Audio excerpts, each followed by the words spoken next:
A proposed Tyler data center has hit a significant roadblock tonight. Good evening and thank you for joining us. A city commission voted to deny a special use permit for the center we've been talking about, which is proposed here. It's near downtown Tyler.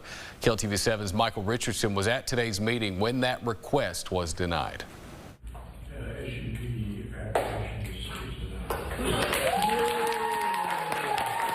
Years after the Tyler Planning and Zoning Commission voted 5-2 to deny a special use permit for a proposed Bitcoin mining facility on West Irwin Street. Resident Amanda Mosley expressed concern over noise and the potential impact to the power grid. I live in this neighborhood. I live within a 5-minute walk, and I didn't get one flyer. I didn't get one person knocking on my door.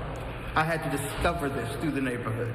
One of the data center developers, Mark Bunsif, says city water would be used for office functions, and the company is committed to keeping noise levels under code requirements. He adds the data center would bring 7 to 10 jobs to the area. The electricity, as I said, it's already been brought to the site by Encore, and it's brought in at 12,500 volts.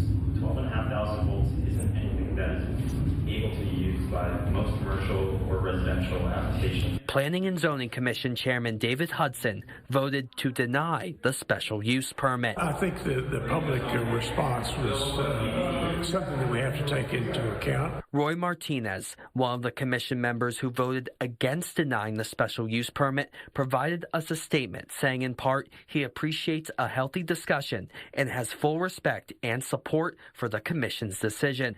Bunsif did not comment to us after the commission's vote. Michael Richardson, KLTV 7 News. Hudson says the data center company can appeal to the city council.